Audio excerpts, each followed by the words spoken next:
The initial idea was to help support the community around me by giving them food packs.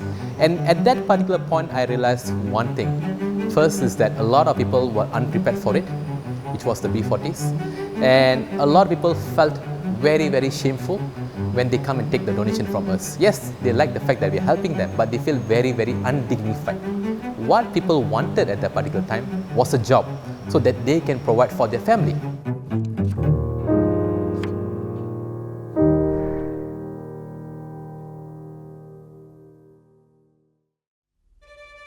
35-year-old Sudan Mukaya was flying high as the managing director of an international corporate company before the COVID-19 pandemic struck last year and the company folded. Although he was able to cope, his thoughts were on his former staff, whom he knew would struggle to make ends meet.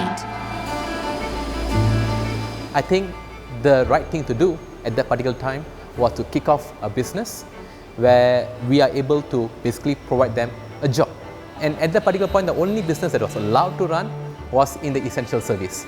So I started looking in the essential service line, and at that particular point when I wanted to order gas from my own home, I realized the gas price was just unreasonably expensive. And I thought, hey, that's something that I can do. So right after the lockdown was loosened up, 2 days later, I went and registered Beli Gas. And in July, we first opened our first outlet. As the movement control order began stretching and affecting more people, particularly among the marginalized communities, students started a special hiring program. They are going to be joined as a staff. So initially, I wanted to hire people from my ex-staff, right? So we hired them first.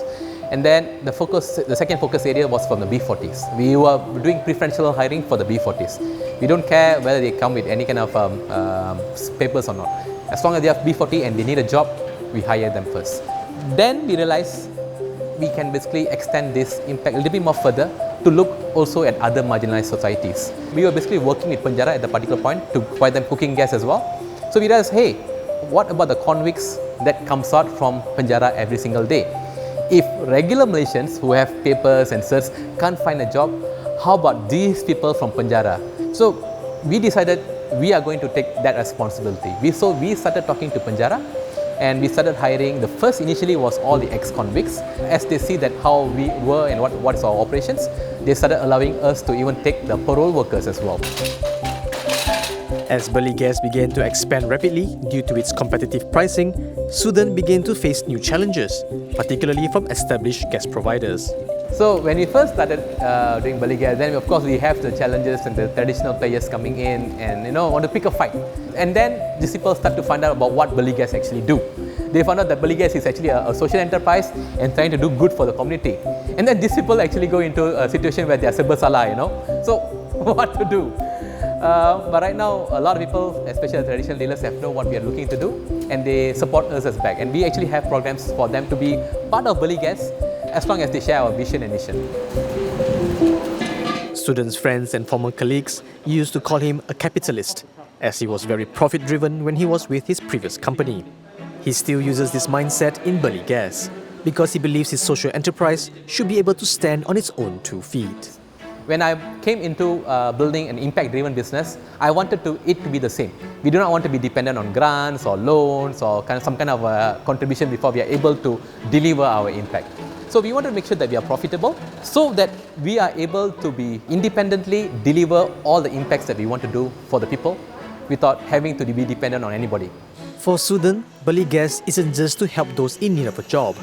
Rather, his programs are a stepping stone to help them become independent and to dream bigger.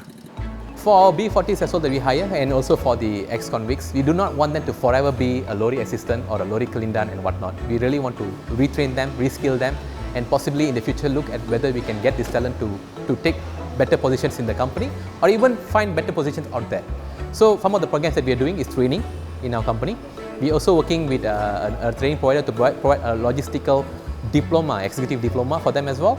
And on third, we are also looking at providing a simple grant where our guys who are currently working with us can in the future take this grant to become a gas agent, and where they can run in the local areas and start being their own boss.